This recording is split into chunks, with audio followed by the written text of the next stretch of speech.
Hi to all, welcome to your free tuitions. तो आज हम करेंगे ब्लॉक 502 का यूनिट 1। ठीक है, तो आज इसको कंप्लीट कर देंगे। ठीक है, ताकि कल से हम जो है वो न्यू यूनिट स्टार्ट करें। तो इससे पहले हम सब कर चुके थे बच्चे कैसे सीखते हैं, इमिटेशन के थ्रू, ऑब्जर्वेशन के थ्रू, ट्रायल एंड एरर के through, learning is meaningful learning के through, learning by doing, participation, doing, discovery learning. ठीक है, तो वो सब हम कर चुके हैं। तो आज हमें करना है प्रोसेस ऑफ टीचिंग। टीचिंग होता क्या है, व्हाट इज टीचिंग? टीचिंग जब करता है टीचर तो क्लासरूम में, what a teacher does in the classroom is teaching. मतलब टीचर क्या करता है कि हम उसको टीचिंग कहें। Since there are different types of teaching, traditionally तो जो हमारे क्लासरूम्स हैं उनमें टीचर डोमिनेटेड होते थे, टीचर सेंट्रिक होते थे। जो भी क्लास में जो होता था वो सब डिटरमाइन कौन करते थे? टीचर। टीचर असेस करते थे, वही ट्रांजैक्ट करते थे, वही गोल्स डिसाइड करते थे। Everything will be decided by the teacher and it was totally teacher dominated classroom. उस स्टूडेंट का उसमें कोई रोल नहीं था इन टीचिंग लर्निंग प्रोसेस। लेकिन अब एनसीएफ 2005 के अनुसार जो टीचिंग है क्लासरूम में वो स्टूडेंट सेंट्रिक होनी चाहिए, चाइल्ड सेंटर्ड एजुकेशन होनी चाहिए। इसको प्रमोट करें। चाइल्ड सेंटर्ड कंस्ट्रक्टिविस्ट अप्रोच होनी चाहिए कि बच्चा खुद से अपने नॉलेज को एक्सप्लोर करे, खुद से कंस्ट्रक्ट करे। ठीक है, तो टीचिंग का मतलब होता है transmitting the information, facts and concepts as they are prescribed in the syllabus. Syllabus में जैसे भी जो चीज़ें बताई गई हैं उनको ट्रांसमिट करना स्टूडेंट्स को। लेकिन अब टीचर सेंट्रिक क्लासरूम से स्टूडेंट सेंटर्ड प्रैक्टिसेस हो चुकी हैं। स्टूडेंट और लर्निंग जो है ये मोर फोकस्ड होते हैं और टीचर का रोल सिर्फ कितना होता है? As a facilitator. ठीक है, कोई सीखने का सिर्फ एक तरीका नहीं है, there are multiple ways of learning. ठीक है, अब हम सीखते हैं टीचिंग फॉर बिहेवियर मॉडिफिकेशन। अब बोले कि आप टीचिंग कर रहे हो, क्यों करनी है टीचिंग? वाई टीचिंग क्यों करते हैं? बिहेवियर मॉडिफिकेशन के लिए। टीचिंग फॉर लर्निंग होती है, और लर्निंग क्या है? Learning is nothing but a permanent change in the behaviour of a person. ठीक है, तो वही है टीचिंग फॉर बिहेवियर मॉडिफिकेशन। ठीक है, okay.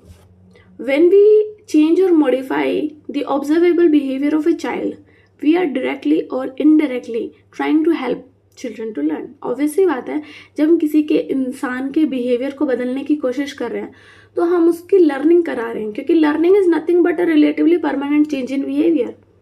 I hope you are getting my point. There are observable behaviour दो तरीके के होते हैं, elicited behaviour and emitted behaviour.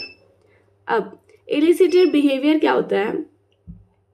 जो बिहेवियर क्या होता है? जो बिहेवियर जो होता है वो इनवॉलेंट्री होता है। फॉर एग्जाम्पल इसमें दिया गया है, when we make a child to behave in a desired way by adopting some means, we are trying to elicit और draw out the behaviour from the children. For example, when we make the child run by offering a chocolate, we are trying to elicit or draw out behavior from the children. जब हम किसी बच्चे को chocolate दे रहे हैं और बोले लो इधर आओ, लो चॉकलेट ले लो, चॉकलेट ले लो, तो क्या कर रहे हैं हम? उसके अंदर जो बिहेवियर है उसको इलिसिट कर रहे हैं, जागरूक कर रहे हैं। ठीक है, तो वो भाग के आपके पास आएगा, तो हम उसको हम चाह रहे हैं कि बच्चा दौड़े, रन करे, तो हम उसके साथ ये कर रहे हैं। ठीक है, और कुछ जगह पर इमिटेड बिहेवियर भी नोटिस किया। इमिटेड बिहेवियर क्या होता है? जैसे कि कोई छोटी बच्ची है, वो एक स्वीट ट्यून को गा रही है, एक प्रॉब्लम है, कोई क्वेश्चन, उसको बच्चा अनयूजुअल मेथड, जो मेथड उसे नहीं सिखाया गया, उससे सॉल्व कर रहा है। ठीक है, एक ऐसी डांस पोज जो उसने कभी नहीं की वो उसको कर रही है, तो ये इमिटेड बिहेवियर है। These are emitting. ठीक है, नॉट एलिसिटेड। अब दो फेजेस हैं बिहेवियर के, एंड लेट्स सी कौन कौन से फेजेस हैं। पहले फेज में, पहला जो फेज है वो कंसर्न्ड है कि आप इन बिहेवियर को, जो इलिसिटेड या इमिटेड बिहेवियर है, इनको बार बार कराएं। ठीक है, the process of modification to refine the existing and acquired behaviours to acquire more and more new behaviours. ठीक है, this is the process. Second, जो आपने करवाया है उसको मोर एंड मोर, उस बिहेवियर को जो आपने जो एग्जिस्टिंग बिहेवियर है उसको रिफाइन करना है, ठीक है, उसको मॉडिफाई करना है, तो आपने जो बिहेवियर किया है उससे नए नए बिहेवियर को एक्वायर करना पड़ेगा। किसी भी इंसान को हैबिचुएटिंग करना, रिपीट करना, मॉडिफाई करना उसके एक्शंस को, this is known as conditioning. और कंडीशनिंग दो तरीके की होती है, क्लासिकल कंडीशनिंग जिसके अंदर होता है इलिसिटेड बिहेवियर, ऑपरेंट कंडीशनिंग जिसमें होता है इमिटेड बिहेवियर। अब देखते हैं कैसे। तो सबसे पहले इसमें दिया हुआ है हमें, let me give me second, इसमें दिए हुए क्लासिकल कंडीशनिंग, ठीक है। तो हम क्लासिकल कंडीशनिंग के बारे में पढ़ते हैं सबसे पहले। अच्छा, क्लासिकल कंडीशनिंग क्या है? ये जुड़ी हुई है एसोसिएशनिज्म से। इसमें एसोसिएशन की बात की गई है। आप स्टिमुलस के साथ किसी को एसोसिएट कर देंगे, उससे ये जुड़ी हुई है। अब इसमें ना हमारे पास आइवोन पैवलोव थे, रशियन साइकोलॉजिस्ट थे। वो स्टडी कर रहे थे एनिमल डाइजेशन पर, ठीक है। तो ये सबसे पहली बात तो ये बहुत ओल्डेस्ट थ्योरी है, one of the oldest theory है। फिर इनको जो पैवलोव है, इनको 1904 में नोबेल प्राइज मिला था।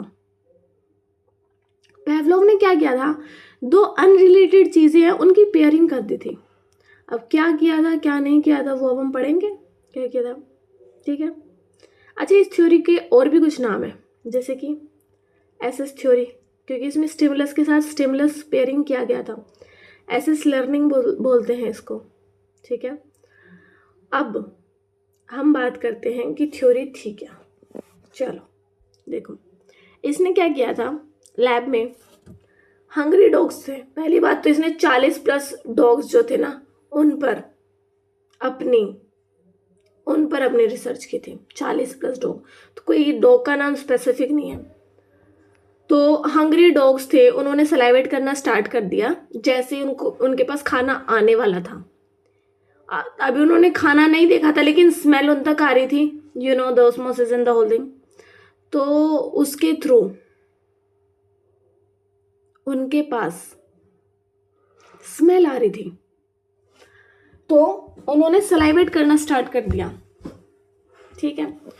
कुछ टाइम बाद हुआ कि उन्होंने जो कीपर है उसके फुट स्टेप सुन के भी सलाइवेट करना स्टार्ट कर दिया। तो अब मैं आपको पूरा एक्सपेरिमेंट बताती हूँ। हुआ ये कि हमारे जो पैवलोव थे वो पहले फूड लेके आ रहे थे, फूड ला रहे थे। फूड क्या, एक अनकंडीशनड स्टिमुलस है, ठीक है। उससे क्या हुआ, सलाइवा आ गया। क्या आया?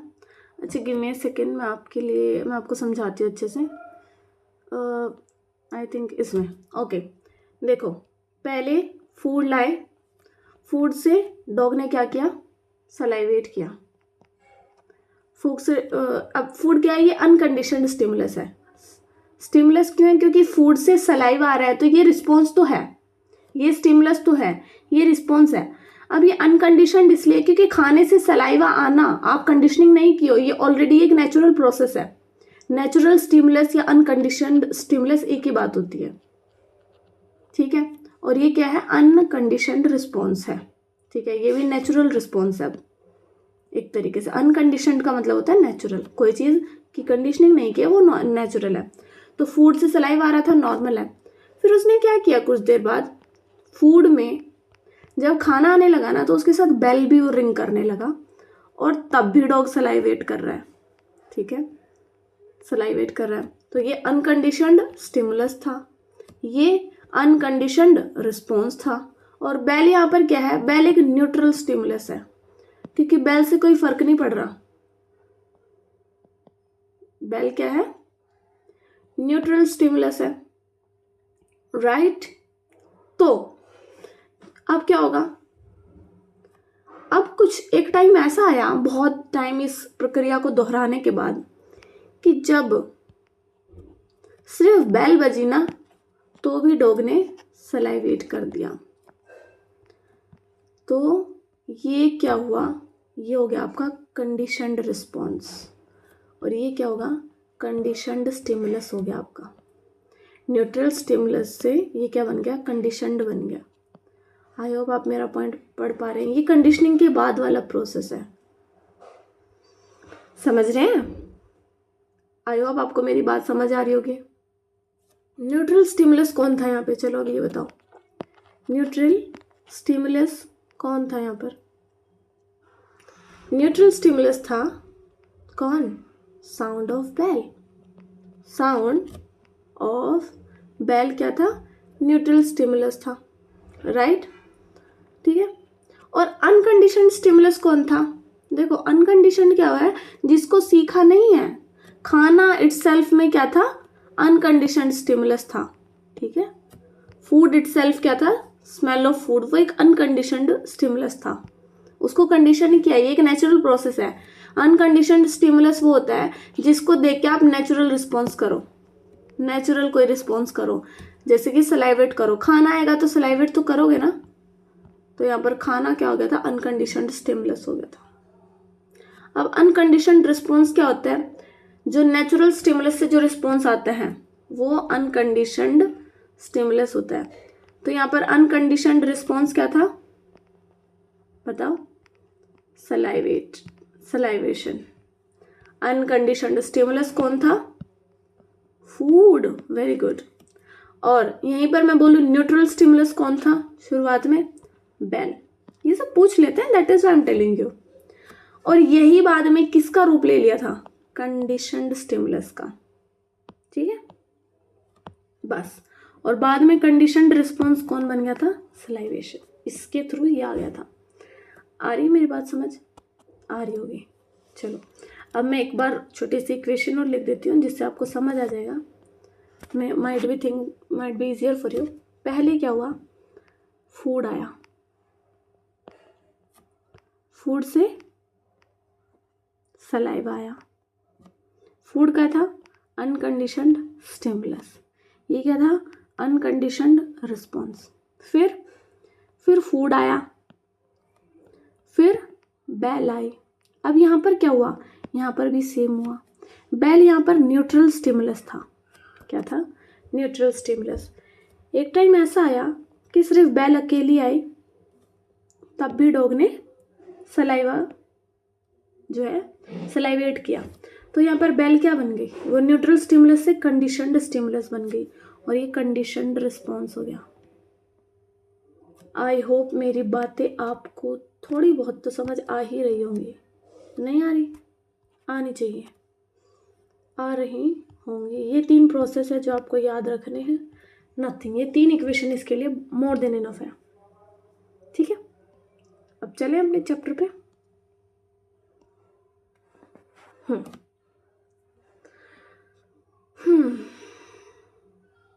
देखो बेल क्या थी? अभी मैंने आपको बताया बेल क्या थी? कंडीशनड स्टिमुलस थी, ठीक है। फूड क्या था? अनकंडीशनड स्टिमुलस था। और बाद में सलाइवेट क्या था? सलाइवा आना, कंडीशनड रिस्पॉन्स बन गया था। चलो तो यहाँ पर आपने बिहेवियर को क्या किया?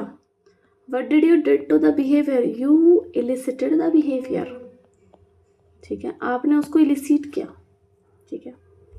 चलो अभी इतना हमको पढ़ने की कोई ज़रूरत नहीं है बिकॉज हम ऑलरेडी इसको पढ़ चुके हैं। अच्छा मैं आपको थोड़ा और डीप में बताऊँ क्या? अच्छा मैं बताती हूँ, give me a second. Okay let's raise this. अच्छा give me a second, let me raise.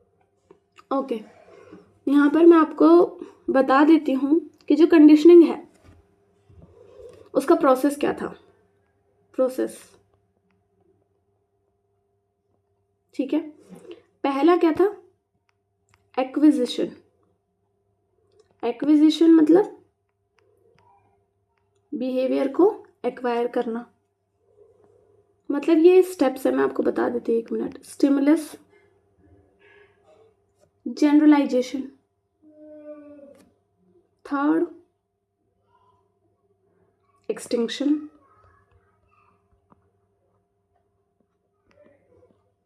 And fourth is spontaneous recovery.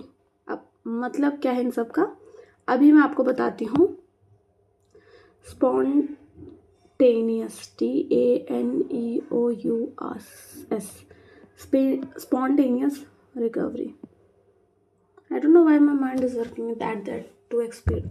Okay, process में एक्विजिशन क्या होता है? आपने किसी बिहेवियर को एक्वायर कर लिया। फॉर एग्जाम्पल, डॉग ने बेल को देख के सलाइवेट किया, जो कि एक नेचुरल चीज़ नहीं थी, बट उसने किया। तो उसने क्या किया मित्रों?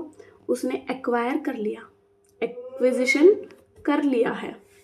अब स्टिमुलस जनरलाइजेशन क्या है? स्टिमुलस जनरलाइजेशन का मतलब है उसने बहुत देर तक देखा, पहले बहुत दिन देखा कि खाना आ रहा है, बेल आ रही है, खाना आ रहा है, बेल बज रही है, खाना आ रहा है, बेल बज रही है, खाना आ रहा है, बेल बज रही है, दोनों चीजें एक साथ हो रही हैं। तो अगली बार जब सिर्फ बेल बजी तो डॉग को लगा कि खाना भी आने ही वाला है, ठीक है, food is about to come. तो उसने क्या कर दिया? उसने जनरलाइज कर दिया एक सिचुएशन को, स्टिमुलस जनरलाइजेशन कर दिया उसने, कि अगर अनकंडीशनड स्टिमुलस आ रहा है तो न्यूट्रल स्टिमुलस भी आता ही होगा, बस बैठ लिया होगा ट्रेन से, ठीक है। तो जनरलाइजेशन कर दिया डॉग ने। एक्सटिंक्शन का मतलब ये है कि आपने 10 बार ऐसा किया कि हर बार बेल ला रहे हो, खाना नहीं ला रहे, बेल ला रहे हो, खाना नहीं ला रहे, बेल ला रहे हो, खाना नहीं ला रहे, बेल ला रहे हो, खाना नहीं ला रहे। तो आपको लगता है कि डॉगी जो है बेचारा इतना पागल है कि हर बार सलाइवेट करेगा? नहीं करेगा। तब वो समझ जाएगा कि ऐसा कुछ नहीं होने वाला भाई, तेरे साथ हो गया है मोए मोए, तो वो बंद कर देगा। तो एक्सटिंक्शन हो जाएगा मित्रों, कुछ नहीं है, वो बिहेवियर एक्सटिंक्ट हो जाएगा, खत्म हो जाएगा, लुप्त हो जाएगा। स्पॉन्टेनियस रिकवरी, अब किसी दिन ऐसा होगा कि एकदम से 1 महीने बाद आप उसको हर दिन खाना देते हो, आपने उसकी कंडीशनिंग एक बार कर दी, एक दिन अचानक से आप क्या करोगे? बेल बजा दी एकदम, तो डॉग की पॉसिबिलिटी है कि वो सलाइवेट पक्का करेगा, उसको बोलते हैं स्पॉन्टेनियस रिकवरी, ठीक है। आई समझ आ गई होगी? अब इसके गुड पॉइंट्स पढ़े। इसमें क्या है कि जो लर्निंग है, इसने क्या बात की है, जो हमारी लर्निंग है वो एनवायरनमेंट से अफेक्ट होती है मित्रों, होती है। अपने आसपास जो है ना, थोड़ा देख के चीज़ें करनी चाहिए, क्योंकि learning is totally affected by the environment in which we live, to the people we talk, communicate. इसने बोला है कि nurture is more important than nature, समझ रहे हो? यानी एनवायरनमेंट को सीधा सीधा ऊपर कह रहा है भाई, ठीक है। इन्होंने ये बोला है कि हम और बिहेवियर जो बुरा है उसको हम चेंज कर सकते हैं किसी चीज़ के साथ एसोसिएट करके, फियर को एलिमिनेट किया जा सकता है, ठीक है। तो ये थे इस थ्योरी के कुछ गुड पॉइंट्स। अब आप चाहते हैं कि मैं क्लासिकल कंडीशनिंग या फिर अभी जो मैं पढ़ाऊंगी ऑपरेंट कंडीशनिंग, इसको एकदम लल्लन टॉप तरीके से, एकदम tip top, full and final एक ही वीडियो में कवर कर दो। So you guys might comment in the video, ठीक है, बिलो द वीडियो, तो आई ट्राई। ओके, अब मूव करते हैं अपने ब्लॉग की तरफ। कितने है जी अपना ब्लॉग? यही तो हैगा। चलो, तो इसमें हम आते हैं, बात है ऑपरेंट कंडीशनिंग पे। ऑपरेंट कंडीशनिंग कैसे देखा, इसको मैंने कैसे याद किया था मैं अपना बता देती हूँ। ऑपरेंट कंडीशनिंग यानी ओपी, और दिया किसने था? बीएफ स्किनर ने। तो हमारा जो बीएफ होती हैं या होते हैं वो ओपी होते हैं हमेशा, ठीक है। तो बीएफ बेस्ट फ्रेंड हो सकते हैं भाई, ठीक है, बेस्ट फ्रेंड जो होते हैं वो हमारे ओपी होते हैं ना। तो ओपी कौन देगा? ऑपरेंट कंडीशनिंग कौन देगा? बीएफ देगा। और बीएफ के आगे स्किनर तो सबको याद रहता है, इतनी मेमोरी हमारी काम करती है, हमें बस उस चीज़ के कुछ लेटर्स याद रह जाए, बाकी की कहानी हम अपने आप बना लेते हैं, ठीक है। तो ऑपरेंट कंडीशनिंग हुई थी चूहों पर और कबूतरों पर। तो इसको जानते हैं क्या किया इन्होंने, पूरा अपना जानते हैं। सबसे पहले चलते हैं अपने इधर, रेज कर लेते हैं क्योंकि अब हम अपना कुछ काम करेंगे यहाँ पे। चलो, तो स्किनर ने क्या कहा था कि बिहेवियर जो होते हैं, बिहेवियर से कुछ कॉन्सिक्वेंसेज होते हैं, फिर उससे रिस्पॉन्स आता है, और उस रिस्पॉन्स को भी हम बिहेवियर ही कहते हैं। इसको इंस्ट्रूमेंटल कंडीशनिंग कहा गया। क्यों? आखिर क्यों क्यों क्यों क्यों इंस्ट्रूमेंटल इंस्ट्रूमेंटल कंडीशनिंग। अब होती क्या है भाई, ये तो ना पढ़ा हमने। इंस्ट्रूमेंटल कंडीशनिंग कुछ नहीं होती, क्योंकि इसमें जो डॉग है, ये पहली बात तो ये लैब में की गई ये चीज़, दूसरी डॉग को हमने इंस्ट्रूमेंट्स के थ्रू बांध दिया था बेचारे को बड़े ही क्रूएलिटी से। बट एक थ्योरी मिल गई हमको इसके तरीके से। तो इंस्ट्रूमेंटल कंडीशनिंग इसको कहते हैं। इसने बोला था लर्नर्स बहुत एक्टिव होते हैं, तो स्किनर का जो एक्सपेरिमेंट था वो रैट का था, ठीक है। इसमें सारी बात थी कि जो रीइंफोर्सर, क्या, कौन, कब, कैसे, रीइंफोर्सर का मतलब, अब रीइंफोर्सर दो तरीके के बता दिए, प्राइमरी और सेकेंडरी। प्राइमरी मतलब आप किसी को रीइंफोर्स कर रहे हैं, समझ रहे हो मेरी बात, रीइंफोर्स कर रहे हो रे किसी को, मतलब बढ़ावा दे रहे हो भाई। अब वो प्राइमरी तरीके से, सेकेंडरी तरीके से कैसे? प्राइमरी बोले तो प्राइमरी डायरेक्टली कोई चीज़ हम कर रहे हैं, डायरेक्टली पसंद है भाई, इनडायरेक्टली नहीं। डायरेक्टली मतलब खूब खाना पानी तारीफ आईफोन कुछ भी दे दिया बच्चे को, तो प्राइमरी रीइंफोर्सर हो गए। और दूसरा हम तो इनडायरेक्ट करेंगे, हमें तो कैरेक्टर से बाहर निकलना ही नहीं है, हम इतने ओपन बनेंगे ही नहीं। तो इनडायरेक्टली मतलब कैसे कैसे कैसे? एक्शंस के थ्रू, प्रेजेस के थ्रू, बस इन्हीं से काम चलाओ बेटा, सूखी दाल, ठीक है। तो एक्शंस और प्रेजेस के थ्रू, ठीक है। तो इनडायरेक्टली इसको बोलते हैं। डायरेक्टली कोई चीज़ देती है आपको डायरेक्ट, तो उसको बोलते हैं इनडायरेक्ट, मतलब ऐसे ऐसे ऐसे, ठीक है। अब रीइंफोर्समेंट क्या होता है? रीइंफोर्समेंट से आपका बिहेवियर इंक्रीज होता है। इसी की बात की हमारे BF स्किनर ने। अब इन्होंने बोला दो तरीके के होते हैं बच्चों, पॉजिटिव रीइंफोर्समेंट और नेगेटिव रीइंफोर्समेंट। अब पॉजिटिव क्या होगा? पॉजिटिव होता है गिविंग समथिंग डिजायरेबल, जैसे कि चॉकलेट दे दो, फर्स्ट आए तो बाईसाइकिल दे दो, तो कुछ डिजायरेबल देना, उसको हम बोलेंगे पॉजिटिव।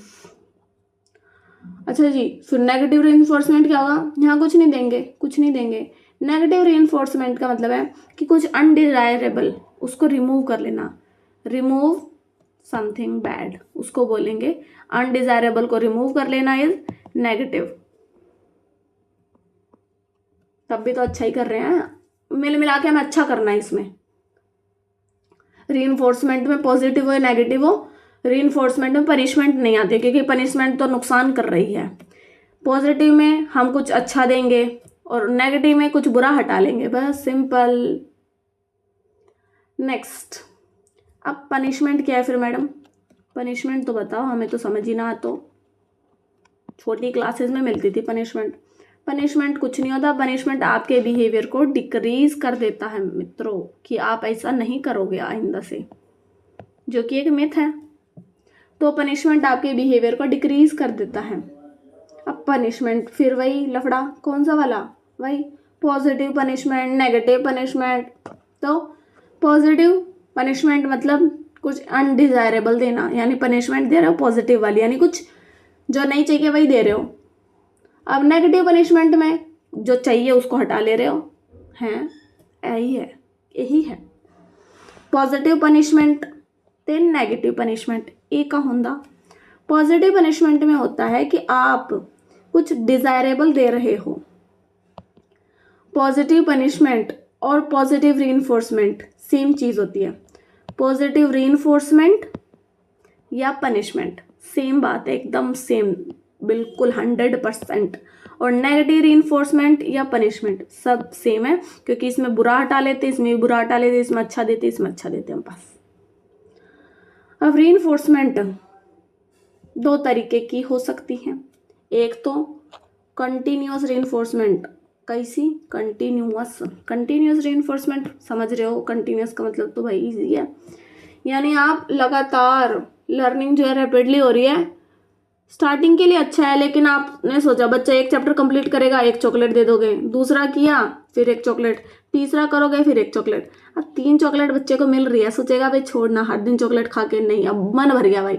हर दिन पनीर मिलेगा तो पनीर पनीर थोड़ी लगेगा, तो बच्चा छोड़ेगा, नहीं हम नहीं कर रहे, हमें नहीं चाहिए चॉकलेट, हम क्यों करें चैप्टर। तो कंटिन्यूस दोगे ना रीइंफोर्समेंट, तो बच्चा बोर हो जाएगा। तो स्टार्टिंग में इंप्रूव करने के लिए बच्चों को बढ़िया है, लेकिन आप सोचो इससे हम कंटिन्यू ले जाए, बच्चे को सारी यूनिट याद करा दे 1 महीने के अंदर, इम्पॉसिबल, ठीक है। क्योंकि वो चीज़ फिर हम, अरे स्टिमुलस जनरलाइजेशन का नाम सुना है, क्या कर देगा? स्टिमुलस को जनरलाइज कर देगा मित्रों, अभी बताया तो था, किसमें? पैवलोव वाली में, ठीक है। तो जनरलाइज कर देगा, तो स्टार्टिंग के लिए अच्छी है, लर्निंग भी रैपिडली होगी, लेकिन इसको आप जैसे ही आपने बोला कि बच्चों आज से चैप्टर पढ़ो लेकिन चॉकलेट ना मिल रही, तो बच्चे बोलेंगे हम क्यों करें फिर। तो क्या होगा, सस्टेन नहीं रह पाएगा एक्ट। अगर आपने जैसे अपनी रीइंफोर्समेंट को आपने रिमूव कर लिया, इसको बोले आज हम अब नहीं देंगे चॉकलेट, तो बिहेवियर जो है वो सस्टेन्ड नहीं रहेगा। ठीक है। अब पार्शियल रीइंफोर्समेंट, ये अच्छी है, थोड़ी सी अच्छी है भाई, अच्छी। पार्शियल समझ रहे हो, सबके साथ होती है पार्शियलिटी। तो पार्शियल रीइंफोर्समेंट का मतलब होता है कुछ फिक्स्ड इंटरवल्स पर देना। फिक्स्ड इंटरवल मैडम, अरे समझे नहीं मित्रों, थोड़ा सा ठीक है बट ये भी बुरी है। क्यों है बुरी, बुरी क्यों है? फिक्स्ड इंटरवल पे कोई चीज़ देंगे, पता चल जाएगा। हर सैटरडे को जो टेस्ट होती है मैडम, मंडे को ना उस बच्चे को चॉकलेट देती है। हर सैटरडे को जो टेस्ट होता है मैडम, मंडे को चॉकलेट देती है। एक टाइम ऐसा आएगा 3-4 महीने बाद बच्चे बोलेंगे नहीं हमको नहीं चाहिए चॉकलेट पॉकलेट, हम हमारा हो गया मैडम, हमें नहीं चाहिए। ठीक है, तो ऐसा। तो फिक्स्ड इंटरवल चारों से खराब है भाई। किन से? कंटिन्यूस से, रीइंफोर्समेंट से, पॉजिटिव से, नेगेटिव से और पार्शियल। ठीक है, जैसे कि मंथली सैलरी मिल रही है सबको, ठीक है, तो 1 महीना काम करोगे, एक भी छुट्टी क्या ये हो जाएगा? तो नहीं, पार्शियल है ये। हाँ, वेरिएबल इंटरवल वाला सबसे बढ़िया, सबसे बढ़िया कौन सा होगा? वेरिएबल इंटरवल में मिल रहा है, आपको पता ही नहीं है कब आपकी किस्मत चमक जाएगी। किस दिन आपने कुछ अच्छा किया और मैडम ने बोला लो फट शेड शॉट अब आपको मिलेगी एक चॉकलेट, और सब बच्चे बोले हैं सरप्राइज टेस्ट था, एकदम से बोल दिया कि लो। तो आप हमेशा रेडी रहेंगे। अनप्रेडिक्टेबल सिचुएशन हो गया, आप हमेशा क्या रहेंगे? रेडी रहेंगे कि भाई कब जाने कब क्या हो जाए, अपना पहले से ही तैयारी रखो। तो अनप्रेडिक्टेबल हो जाएगा। सरप्राइज टेस्ट ले लिया, सरप्राइज टेस्ट के बाद अब सब बिल्कुल क्या थे सरप्राइज टेस्ट में, किसी को कुछ ना पता तो क्या होना, सरप्राइज टेस्ट में किसी को नहीं पता था। तो फिर क्या होगा भाई? होगा ये कि कोई बच्चा जो सच में अच्छा करेगा, मैडम ने उसे दे दी चॉकलेट 3-3, और बच्चे बोले हैं ये क्या हुआ। ऐसे फिर किसी दिन सरप्राइज टेस्ट ले लिया, फिर यही हो गया। तो बच्चों को समझ आएगा कि भाई देखो कभी भी कुछ हो सकता है, पढ़ लिखने में ही भलाई है। चलो करा दिया भाई तुम्हें। अब मैंने ऑपरेंट कंडीशनिंग भी आ रही है समझ, आ गई होगी। बता चुकी हूँ कि रीइंफोर्सर क्या होते हैं। ठीक है, प्राइमरी रीइंफोर्सर, सेकेंडरी रीइंफोर्सर क्या होता है, रीइंफोर्समेंट क्या होता है, सब बता चुकी हूँ। पॉजिटिव पनिशमेंट, नेगेटिव पनिशमेंट सब बता चुकी हूँ। अब आगे चलते हैं। ठीक है भाई, क्योंकि फिर चैप्टर भी तो ख़त्म करना है ना, क्या करें। हाँ बढ़िया, 1 नंबर चीज़ आ गई। अब मैम 1 नंबर क्या होता है? 1 नंबर बोले तो बिल्कुल बढ़िया टॉपिक जो बहुत ईजी है और बहुत, लेकिन इसमें बहुत सी चीज़ें हैं जो आपको नहीं भी पता हो सकती हैं। Teaching for the development of cognition, समझ रहे हो? कॉग्निशन क्या होता है? चलो बताओ कॉग्निशन होता क्या है? Cognition is nothing but mental processes. Mental processes, हाँ, अंडरस्टैंडिंग, नोइंग, प्रोसेसिंग किसी चीज़ की, thinking, reasoning, problem solving, imagination, हर चीज़ जो ब्रेन से रिलेटेड है, जो ब्रेन कर रहा है उसको कॉग्निशन कहेंगे। ठीक है, हर चीज़ जो ब्रेन कर रहा है। Cognitive development refers to the stages and process involve in the intellectual development. बिल्कुल बुद्धि तेज करने के लिए जिस जिस चीज़ की जरूरत है वो सब किस में आता है? कॉग्निशन। हिंदी वाले समझे तो संज्ञान, सम जमा ज्ञान, संज्ञान बोलते हैं वैसे से। ठीक है, चलो संज्ञान। अब क्या पढ़ना है इसके बारे में? किसने दी थी ये? कौन है? चलो फिर से चलते हैं हम यहाँ। चलो आगे मैडम, आ गए? ठीक है, चलो ये दी थी पियाजे मैडम, पियाजे, यस पियाजे। अब पियाजे कौन है? फादर ऑफ चाइल्ड साइकोलॉजी कहते हैं, याद रख लो, फिर ना बोलना मैडम 1 नंबर कट गया। फादर ऑफ चाइल्ड साइकोलॉजी क्या थे? एक इनेटिस्ट थे। इनेटिस्ट मैडम, अरे वही जो हेरिडिटी को सपोर्ट करते हो उन्हीं को कहते हैं इनेटिस्ट। ठीक है, इनेटिस्ट, क्योंकि इनके लिए एनवायरनमेंट था वाइगोत्स्की के लिए इंपॉर्टेंट, इनके लिए क्या था इंपॉर्टेंट? इनेटिस्ट थे। ये हेरिडिटी डिटरमाइंस करती है किसी भी इंसान की उसको। अब इन्हीं को जेनेटिक एपिस्टेमोलॉजिस्ट भी कहा जाता है। बहुत इंपॉर्टेंट क्वेश्चन बता रही हूँ, पूछा जाता है जेनेटिक एपिस्टेमोलॉजिस्ट पियाजे को। क्यों? अरे बताया तो, जो इनेटिस्ट होते हैं हेरिडिटी के बारे में पढ़ते हैं उनको जेनेटिक एपिस्टेमोलॉजिस्ट कहते हैं। अब मैडम कॉग्निटिव डेवलपमेंट होता क्यों है? Why cognitive development occurs? पहली चीज़ एज बढ़ रही है तो होंगे ना, मैच्योर तो होंगे। एज बढ़ रही है आपकी, पहली चीज़ फिजिकली, फिर मैच्योरिटी आ रही है यानी बायोलॉजिकल मैच्योरेशन हो रही है, फिर फिजिकल वर्ल्ड के साथ एक्टिविटी कर रहे हो, इंटरेक्शन कर रहे हो, कॉग्निटिव डेवलपमेंट तो बढ़ेगा नहीं बढ़ेगा, समझ रहे हो, 4 दोस्त बना रहे हो, पता चल रहा है इस सिचुएशन में ये प्रॉब्लम ऐसे सॉल्व करनी है, ऐसे सॉल्व करनी है, तो बढ़ेगा दिमाग तो। फिर सबसे इम्पॉर्टेंट और जिसको हम क्या कहेंगे, इक्विलिब्रेशन। इक्विलिब्रेशन क्या? इक्विलिब्रेशन। ये क्या होता है? कंफ्यूजन से, कंफ्यूजन एकदम डुम डुम डुम डुम ऐसे ऐसे दिमाग है और एकदम ऐसे जाना, इसी को इक्विलिब्रेशन बोलते हैं। ये क्या होता है मैडम? देखो सबसे पहले आपको होगा क्या? डिसइक्विलिब्रेशन।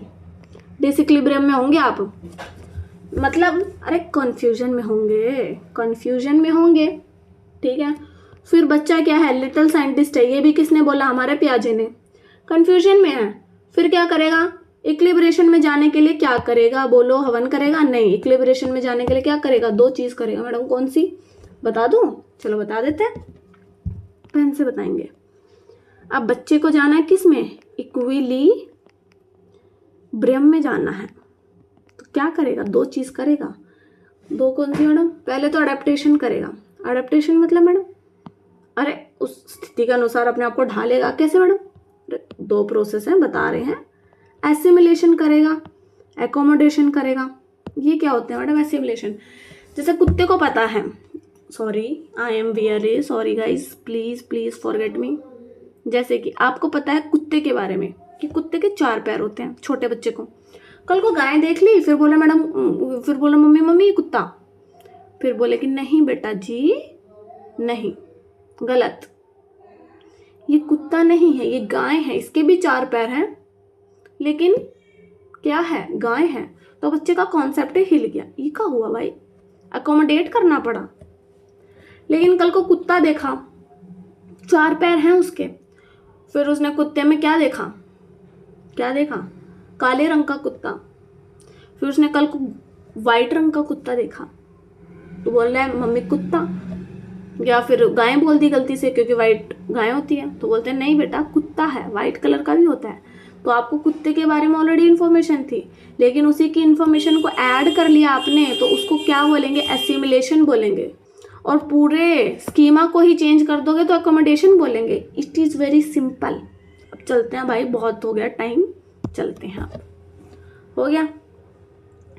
कुछ नहीं है, 4 स्टेज दी थी इन्होंने, बोला था, क्या बोला था कि 4 स्टेज हैं डेवलपमेंट की, sensory motor, pre operational, concrete operational and formal operational. बढ़िया से कराती हूँ, जल्दी जल्दी कराती हूँ, 2 मिनट दो बस मुझे। देखो सेंसरी मोटर 0 से 2 साल के लिए बोला इन्होंने, कितनी एज होती है इसकी? इसमें क्या होता है? बच्चा अपनी सेंसेस के थ्रू एक्टिविटी करता है, कोई लैंग्वेज नहीं है, कोई थॉट नहीं है, कोई रियलिटी नहीं है, आइडिया नहीं है कि चल क्या रहा है दुनिया में, बस आसपास की जो चीज़ें हैं उनसे कंसर्न्ड है, ठीक है। थोड़ी मोटर रिलेटेड एक्टिविटीज़ कर लेता है, जैसे कि बॉल पकड़ लेता है या फिर कोई भी टॉयज दो उसको पकड़ लेता है, तो मोटर एक्टिविटीज़ काम करती हैं। फिर प्री ऑपरेशनल में क्या होगा? 2 से 7 साल की होती है। चलो आपको थोड़ा अच्छे से बता दो क्या सेंसरी मोटर, चलो बता देती हूँ। इसमें मोटर स्किल्स डेवलप होती है।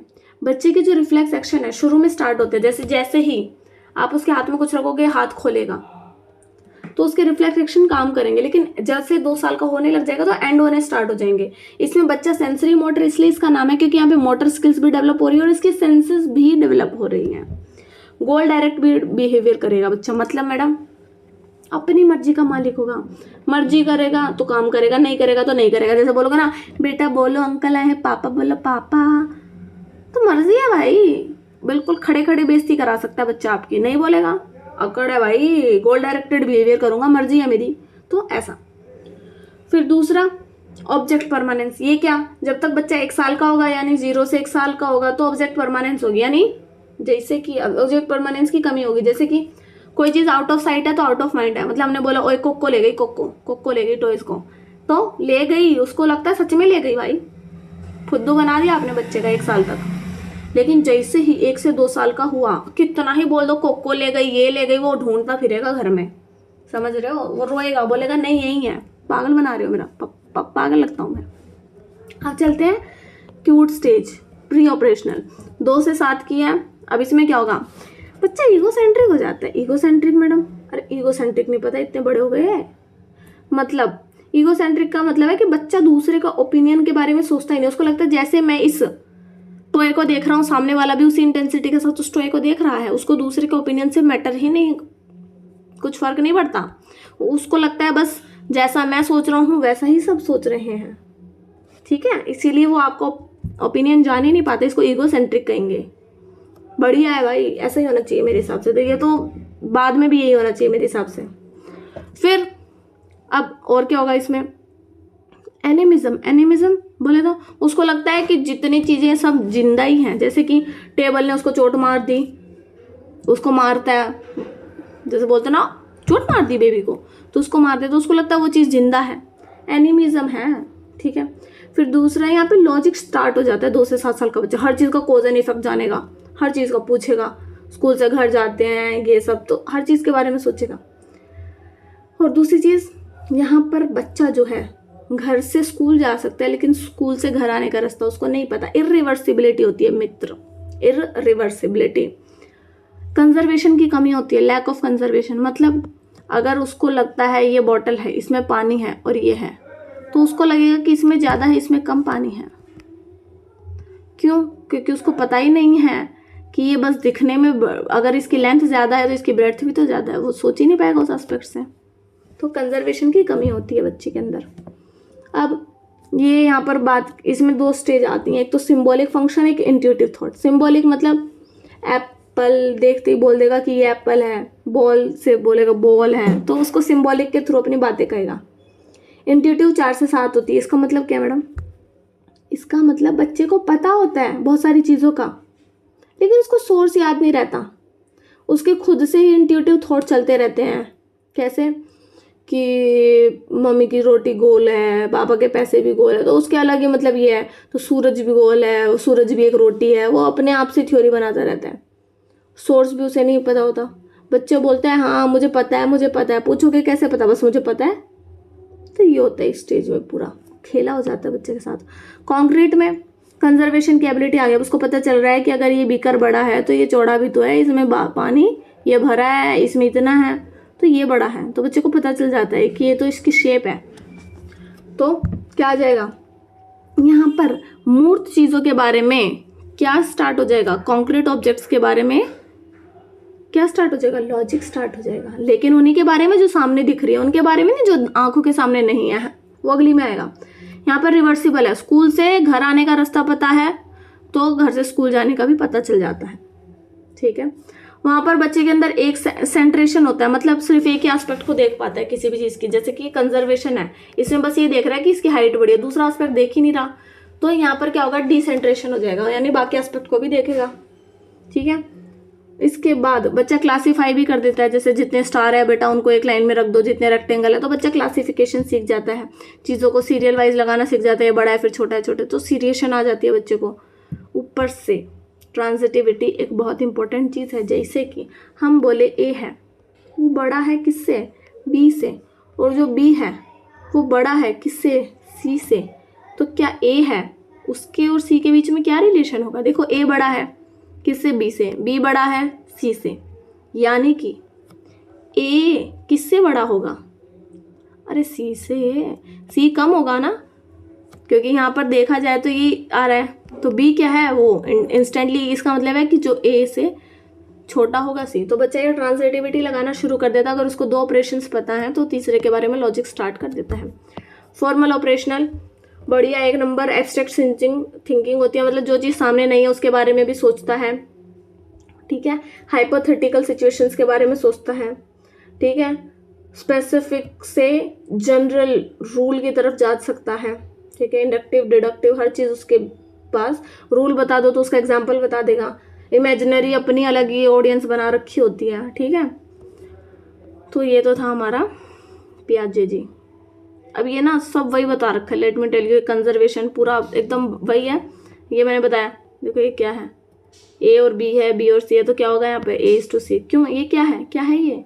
इसी को ट्रांजिटिविटी बोलते हैं भाई। अब चलो जल्दी से पढ़ लेते हैं अपना प्याजे साहब, इसी अपना, गिव मी अ सेकेंड। अच्छा हो गया, बस 3 से 4 पेज रहते हैं आज, इसको निपटा ही देते हैं, 1 मिनट।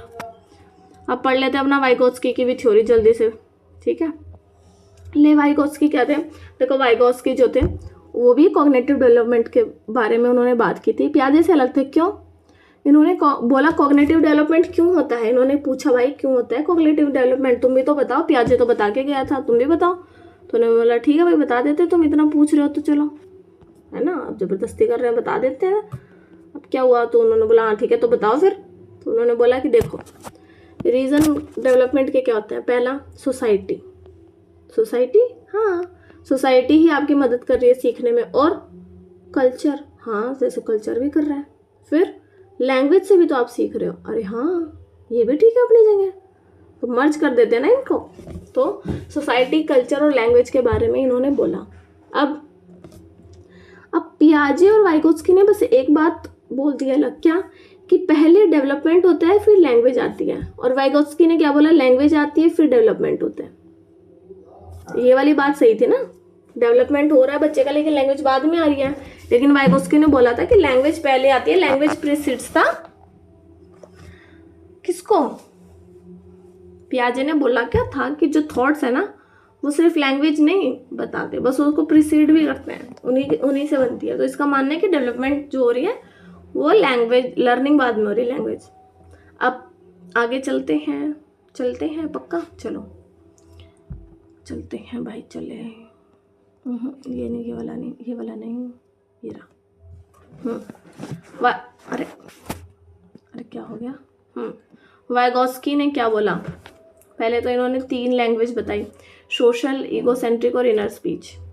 जैसे कि सोशल स्पीच क्या होती है, used largely to control others और एक्सप्रेस सिंपल कॉन्सेप्ट्स। अच्छा मतलब बताओ ना, मतलब क्या होगा इसका, मतलब यही है कि जो एक्सटर्नल स्पीच बच्चा बोलता है, कैसे मैडम, कौन सी वाली, अपने आप को एक्सप्रेस करने के लिए, सिंपल। ईगोसेंट्रिक कौन सी, अपने आप से ही बातें कर रहा है, तेज तेज बोल रहा है, अपने बिहेवियर को डायरेक्ट करने के लिए, कंट्रोल करने के लिए, मैं पहले ये करूंगा फिर ये करूंगा, अभी कपड़े पैक कर लेता हूँ, तो अपने आप को डायरेक्ट कर रहा है, ईगोसेंट्रिक स्पीच बोलते हैं इसको। इनर स्पीच ये क्या होता है, अंदर जो चल रही होती है, अपने बिहेवियर और थॉट को कंट्रोल करने के लिए अंदर ही अंदर वर्बलाइजेशन होती है ना, उसको इनर स्पीच बोलते हैं। अब वाइगोत्स्की ने ना इसकी बात, ये इन्होंने स्कैफोल्डिंग की बात की। स्कैफोल्डिंग यानी गाइडेंस देना, किसी को टेम्पररी हेल्प देना। टेम्पररी हेल्प देना क्यों, कोई एक मोर नॉलेजेबल पर्सन होगा हमारा, एज पे डिपेंड नहीं करता बिल्कुल भी, वो हमको कोई चीज़ सिखा सकता है, स्कैफोल्ड दे सकता है, हेल्प दे सकता है, और जब हमें वो चीज़ आए वो स्कैफोल्ड को हटा लें और हमारी लर्निंग हो जाएगी, ठीक है। तो इन्होंने इस चीज़ की बात की थी। अब इन्होंने क्या बोला था कि टीचर को एज अ फैसिलिटेटर काम करना चाहिए, ठीक है, उसको स्कैफोल्डिंग देनी चाहिए। कैसे, कोलैबोरेटिव या कोऑपरेटिव लर्निंग। मैम ये क्या होता है, जैसे कि ये है, अच्छा इसको यूज़ करती हूँ, एक बच्चा ये है, एक बच्चा ये है, एक बच्चा ये, एक बच्चा ये, एक दोनों एक दूसरे से सीख रहे हैं, ये एक दूसरे से, ये एक दूसरे से, ये एक दूसरे से, एक दूसरे, ये दोनों भी एक दूसरे से, ये दोनों भी एक दूसरे से। तो क्या हो रहा है, कोलैबोरेटिव हो रही है, कोलैबोरेशन हो रहा है, सब एक दूसरे से सीख रहे हैं, समझ रहे हो, सब एकदम ओके मैडम। गाइडेड इंस्ट्रक्शन, इसमें क्या होता है, इसमें टीचर का रोल नहीं है, इसमें बच्चे ही। गाइडेड इंस्ट्रक्शन में क्या होता है, ये बच्चे हैं, ये बच्चे हैं, ये बच्चे हैं, ये बच्चे हैं, यहाँ पे टीचर है, टीचर इसको भी इंस्ट्रक्शन देगा, इसको भी, इसको भी, इसको भी, फिर क्या होगा, ये आपस में भी सीख रहे हैं, ये आपस में, ये आपस में, ये आपस में, इसको गाइडेड इंस्ट्रक्शन बोलते हैं। अब इसमें क्या होगा, रेसिप्रोकल टीचिंग में 3 बच्चे हैं, जैसे ये एक दूसरे से सीख रहे हैं, ये भी सीख रहा है, ये भी सीख रहा है, ये भी सीख रहा है, और यहाँ पर टीचर है, टीचर क्या करेगा, टीचर इसको सिखाएगा, इसको सिखाएगा, इसको सिखाएगा, और टीचर भी इससे सीखेगा। यहाँ पे टीचर को भी सीखने को मिलता है, ठीक है। और पीयर ट्यूटोरिंग तो पता है, स्टूडेंट ही स्टूडेंट को पढ़ाता है, उसको पीयर ट्यूटोरिंग बोलते हैं। Teaching for construction of experiences, मतलब देखते हैं मतलब अब क्या होता है, एक स्टूडेंट जो है अपनी नॉलेज जो है खुद से दूसरों के साथ इंटरेक्ट करके, अपने एनवायरनमेंट के साथ इंटरेक्ट करके सीखता है। क्या बेसिस है कंस्ट्रक्टिव लर्निंग के, पहला नॉलेज एक्टिवली कंस्ट्रक्ट होती है स्टूडेंट के साथ, ठीक है, सिर्फ एनवायरनमेंट से नहीं, बच्चा खुद उससे के साथ इंटरेक्ट करेगा तब नॉलेज आएगी। दूसरी, coming to know is a process of adaptation based on the constantly modified by the student experience of the world. सीधी सी बात है, जैसे जैसे आप वर्ल्ड के साथ एक्सपीरियंस करते जाओगे, कमिंग टू नो आपका हमेशा चलता रहेगा, यानी नॉलेज विल ऑलवेज फ्लो। अब स्टूडेंट ज़्यादा इम्पॉर्टेंट है नई चीज़ें सीखने के लिए, क्योंकि उसको पता है उसका एक्सपीरियंस कैसा है कैसा नहीं है। यानी एक्सपीरियंस या नॉलेज को वह क्या कर सकता है, एक्वायर कर सकता है। अब नॉलेज का कंस्ट्रक्शन जो है वो इन तरीक़ों से हो सकता है। कौन कौन से? पहले नए आइडिया को प्रीवियस से लिंक कर दो। दूसरा, कॉन्सेप्ट्स के भी इंटर रिलेशनशिप्स हैं, उनको आप बीच में क्या करो, उन पे फोकस करो, उनको इंटर रिलेट करो। तीसरा, जो मेंटल इमेजेस हमने इनिशियल स्टेज पे लर्निंग की फॉर्म किए थे उनके मेंटल रिप्रेजेंटेशन करें। ठीक है।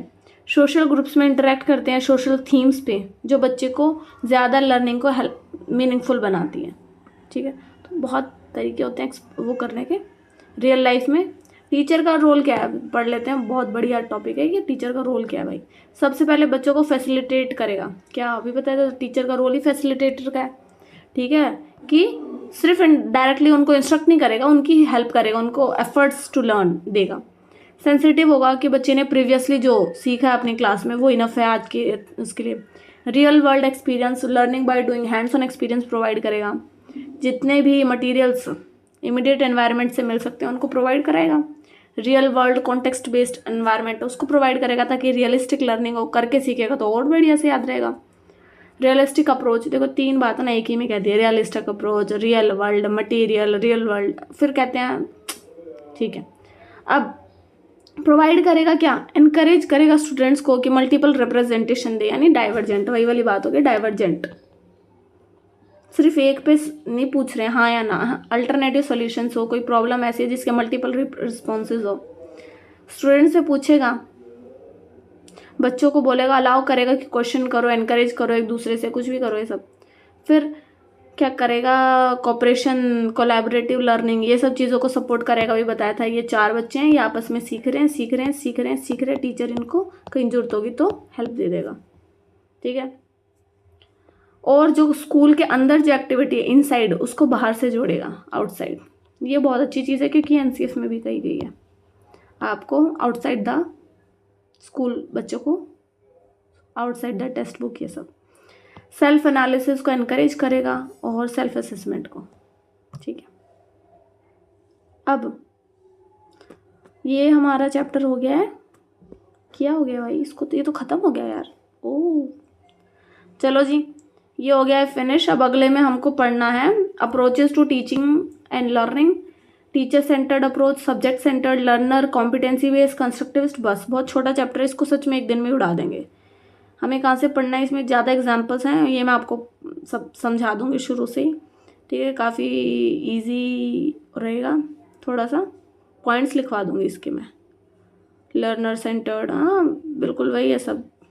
एक्टिविटी बेस्ड लर्निंग, हाँ ये सब वही है, कुछ नहीं है। बस इसमें आपकी अंडरस्टैंडिंग डेवलप होगी इस पूरे चैप्टर से। इसमें कुछ फैक्ट नहीं है, कोई थ्योरी नहीं है। ये मिनिमम लेवल ऑफ लर्निंग, ये बहुत इंपॉर्टेंट है, NEP 1986 में बात की गई थी, और ये भी पढ़ेंगे। और कंस्ट्रक्टिविस्ट अप्रोच पढ़नी है। ठीक है, ओके ठीक है। फिर इनका वो भी दे दिया है, गुड, तो हमें पढ़ना है। ठीक है, तो आज के लिए सिर्फ इतना ही। अब मिलते हैं अगली क्लासेस में, तब तक आपको वीडियो अच्छी लगे तो please do like, share and subscribe. Bye bye.